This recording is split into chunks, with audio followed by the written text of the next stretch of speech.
Nous sommes ravis une fois de plus de vous savoir nombreux au rendez-vous de cette émission Le Point qui reçoit pour vous ce soir un patron de presse. Il s'agit de Jean-Marie Kassamba qui nous a fait honneur de venir dans cette émission. Jean-Marie Kassamba, bienvenue.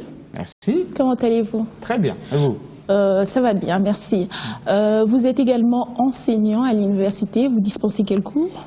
Je donne 5 cours. Oui. J'enseigne l'intelligence économique, l'éthique et la déontologie, le marketing international et l'entrepreneuriat à l'ISIPA, au campus de Kinshasa. Et puis, je donne quelques conférences à l'IFASIC, à l'UPC. Voilà. D'accord. En dehors de ça, vous êtes également coordonnateur national de la révolution de la modernité, autrefois 5 chantiers. Oui, qui est la vision du chef de l'État. Donc, nous faisons ce travail pour apporter à la population, aux partenaires du Congo, la communication autour de ce qu'a fait Joseph Kabila depuis 2001 dans ce pays.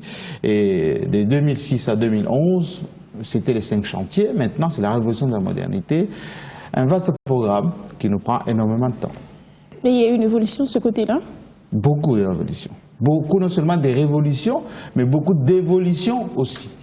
Parce que tout ce que nous vivons aujourd'hui, c'est grâce à cette vision, c'est grâce à ce qui est fait par les gouvernements provinciaux, par les gouvernements centraux, par toutes les institutions de la République et par le président lui-même, parce que c'est lui qui est le garant de tout ça.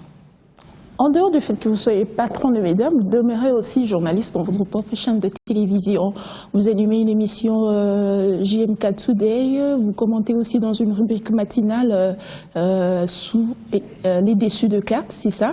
Alors ce que je fais, c'est, bon, au-delà de diriger la chaîne, j'ai l'émission Fauteuil Blanc, qui est un grand talk show de 52 minutes. Il y a JMK Today, c'est un entretien de 26 minutes.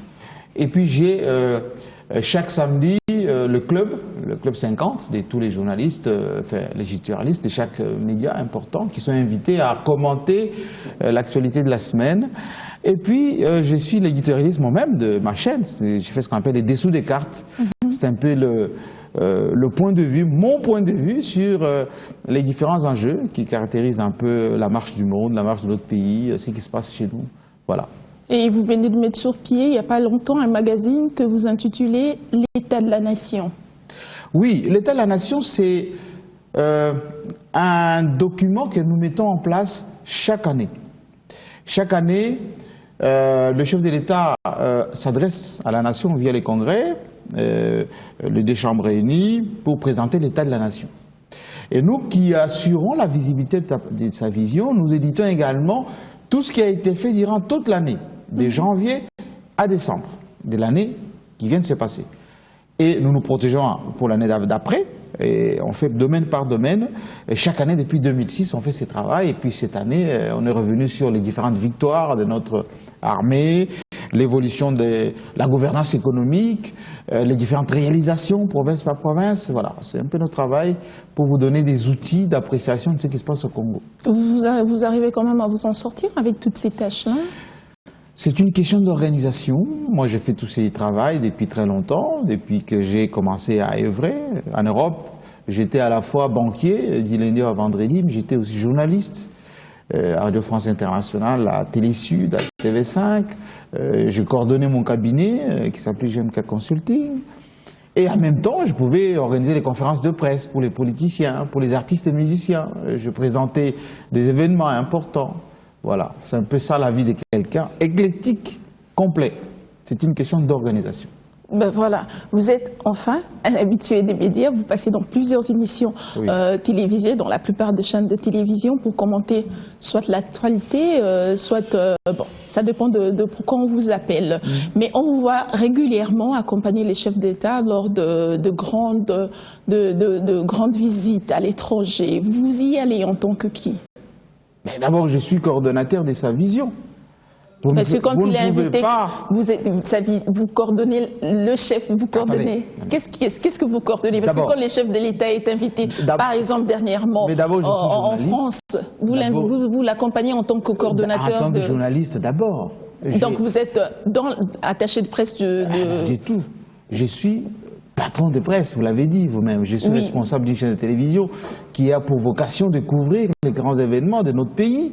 Et quand le premier des responsables du pays se déplace, il se fait toujours accompagner des responsables politiques, économiques, des chefs d'entreprise, mais aussi son cabinet, ses collaborateurs.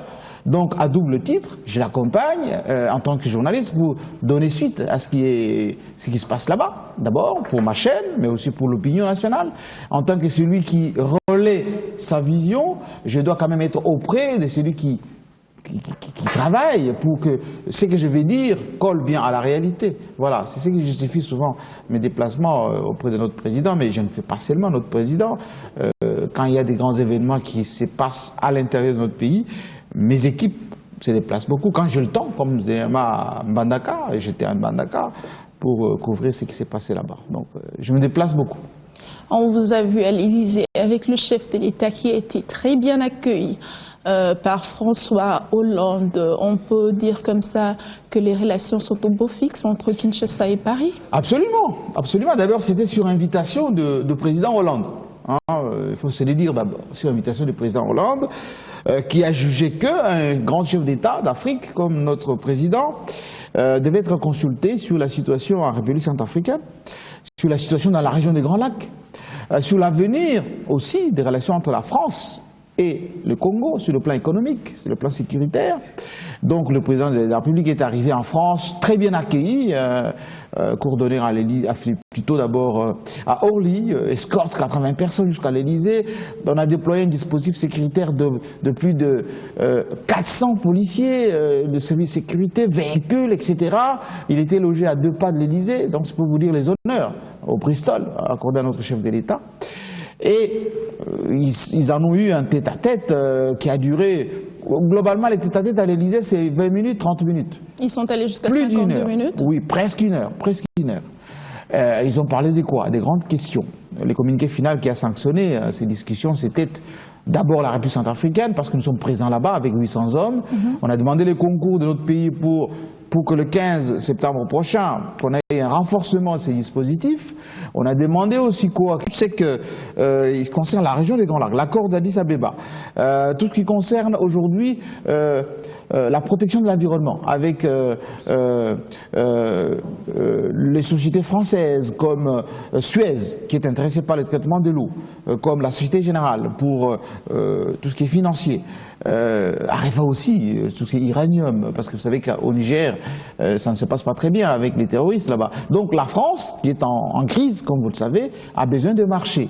Et la RDC, c'est 80 millions d'habitants, des 100 millions des consommateurs à travers le COMESA, que le chef d'État préside. Donc tout ceci est très important.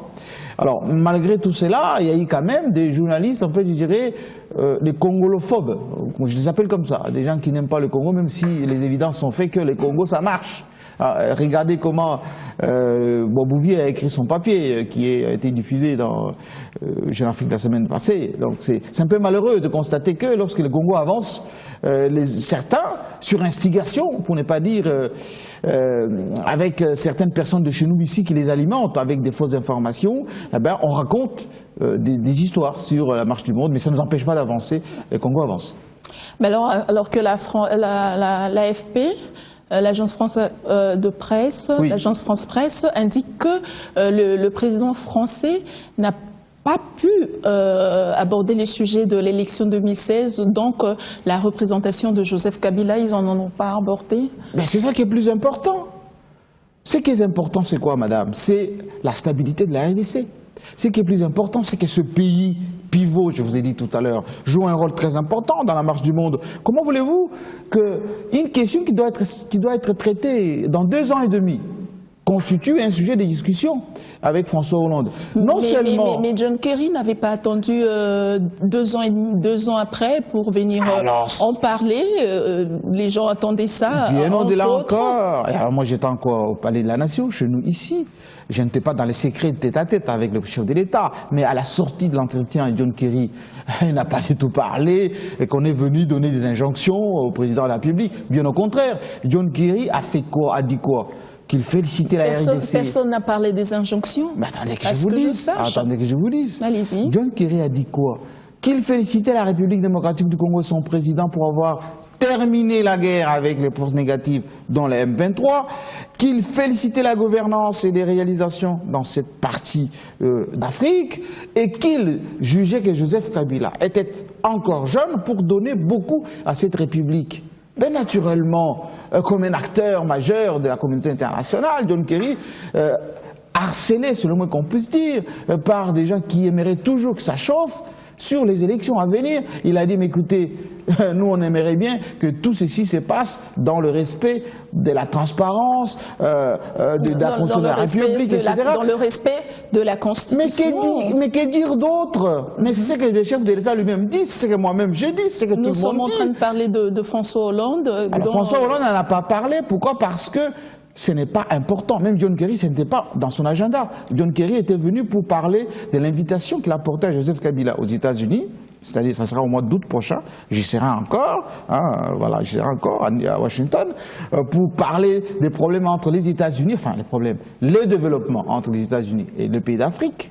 C'est pour ça qu'il est passé par Addis Abeba, où il a invité Madame Zuma, qui est la présidente de la Commission de l'Union africaine. C'est pour ça qu'il est passé chez nous pour inviter notre président, parce qu'il est président du COMESA. 400 millions de consommateurs. Et il est passé par l'Angola pour inviter le président Dos Santos, qui est le président en exercice de la CIRGL. C'est ça, la coopération économique aujourd'hui. Il est venu également apporter la contribution des États-Unis aux élections prochaines. Absolument. Et contrairement à ce que les gens qui font des petites pétitions au niveau de Kinshasa... Cette contribution n'aura pas eu même mise des États-Unis sur